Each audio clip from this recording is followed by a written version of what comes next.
Hey guys, what is up? My name is PandaMaster, and welcome to my spoiler-free review of Saint Maud.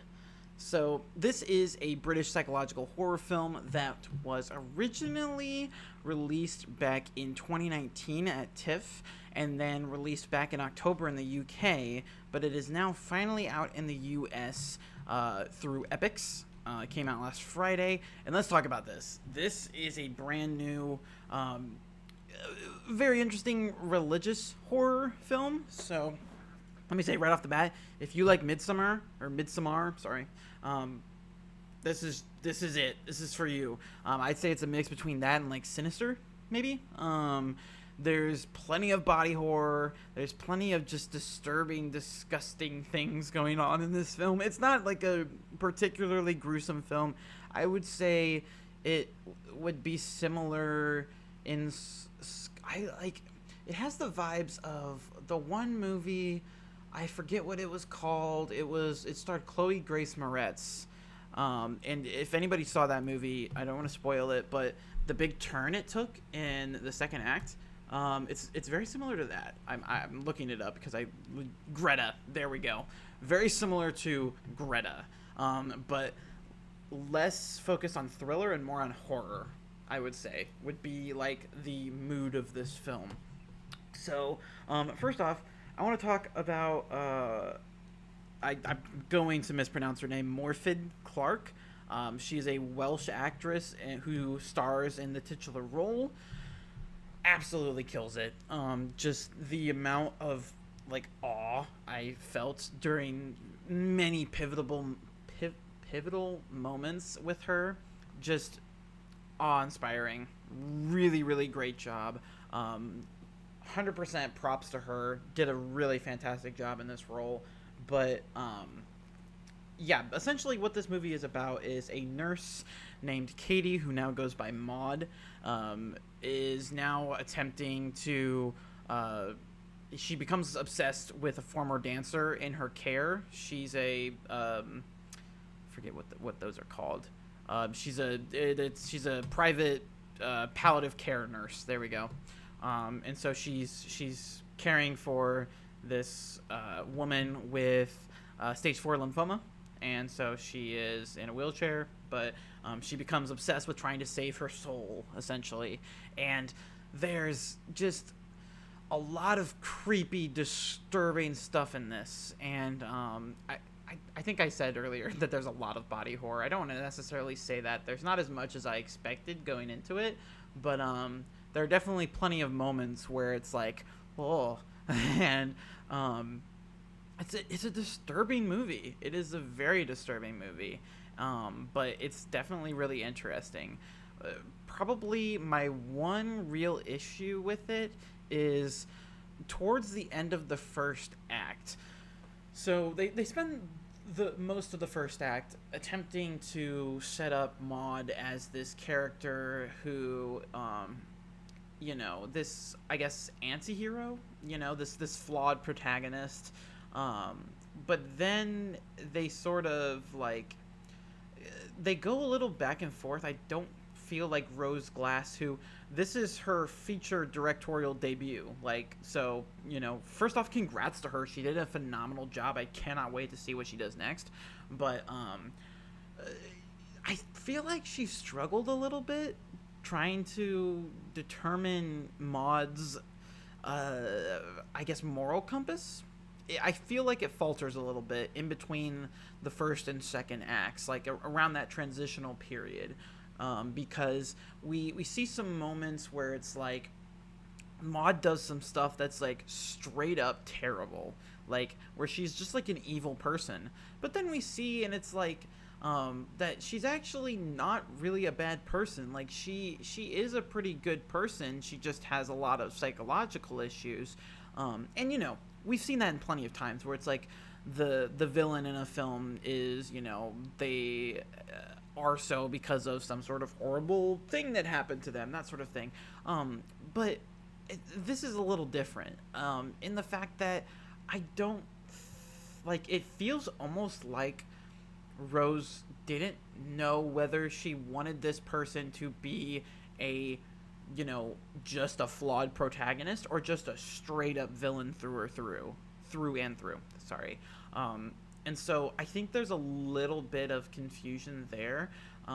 But by the end of the film, it sorts itself out. It's just, when we get to that point when we're, the exposition is all set up and we get into the thick of it, it seems like not everything is necessarily worked out. But by the end of the film, it all kind of ties together, and I don't think it's an issue throughout the entirety of the film, but there are definitely moments where it feels, I don't think disjointed is the right word. It feels a little too harsh, but it gets a little wonky.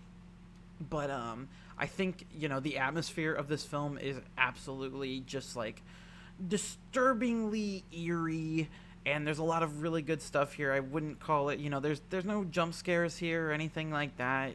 This is just a simple, it's what I like to call true horror, right? Where it's not, because horror doesn't mean scary necessarily. Horror, like when I think of, true horror, I think horrifying, right? Because if something's scary, I don't necessarily think it's horrifying, right? I mean, it kind of depends on the instance, right? Whereas I think like there are plenty of moments throughout Saint Maud that are truly horrifying, that I don't mean to over exaggerate this in any way. I'm not.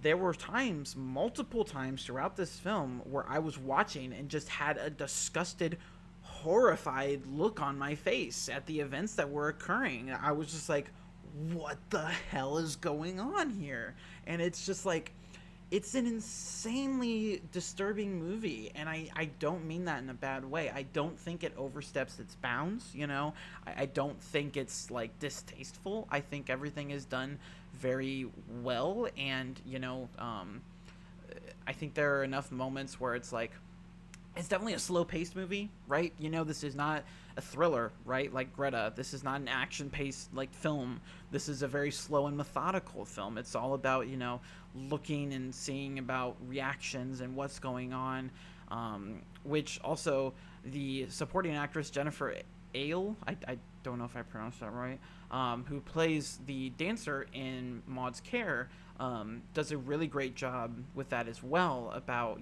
conveying things not necessarily through dialogue. And I think that Maud also does this, which would be Miss Clark.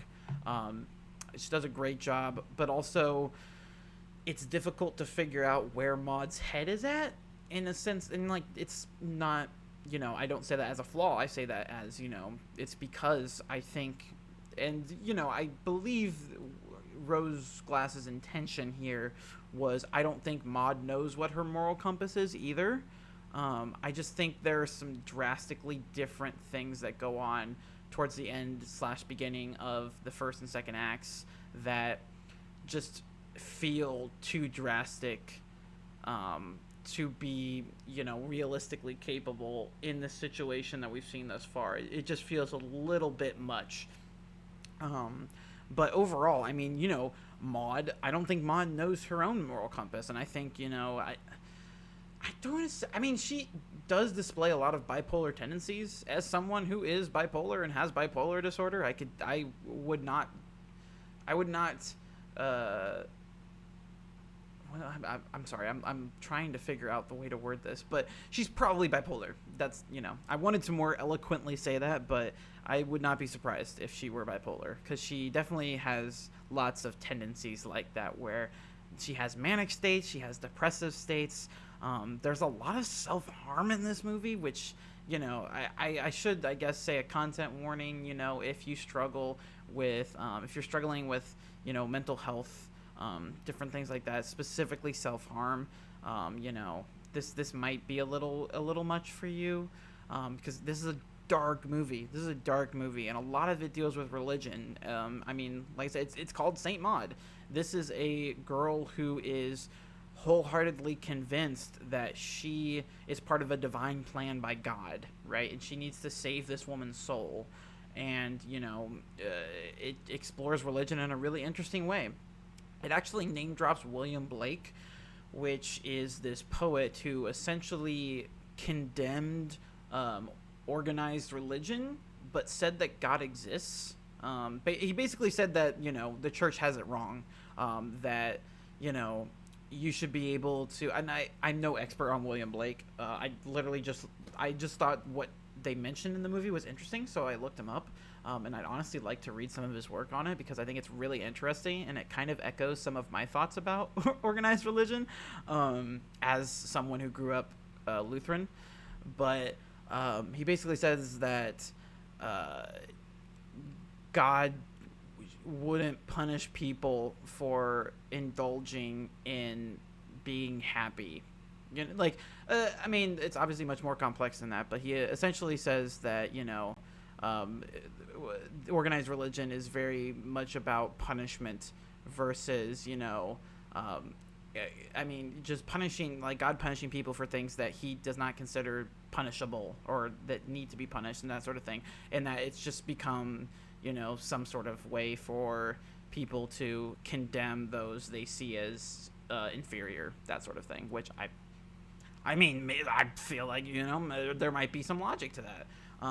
So that was interesting. Anyway, tangent aside, I think Saint Maud is a really, really good film. I heavily recommend it. It is, like I said, it's available through Epix.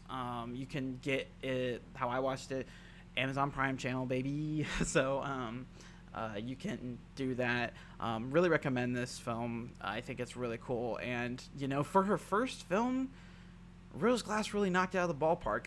I don't think it's necessarily a masterpiece, but I think it's an amazing film.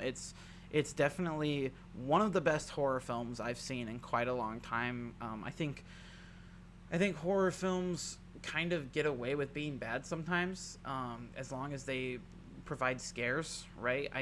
I'm a huge fan of the horror genre, but I also don't like a lot of horror movies, like a lot of the mainstream ones, or specifically ones more from the early 2000s, or just like the 2000s era, like the Paranormal Activities and stuff like that. Just because they're really, they're cash grabs. They're just really poorly made, and I don't like them. And I love the horror that's been coming out lately, like the Hereditary and Midsommar and the new It, and just different stuff that has a lot more depth to it. And, there's a lot more care being put into them. So I'm really glad. I think the horror genre as a whole has improved so much in the past decade. And, yeah, but Rose Glass, bravo. I'm excited to see what they come up with next, and go watch Saint Maud. It's a great film. Let me know what you guys thought down in the comments below. Like if you like this video, subscribe if you want to see more, and I'll see you guys next time for whatever it is I'm doing. All right, see ya.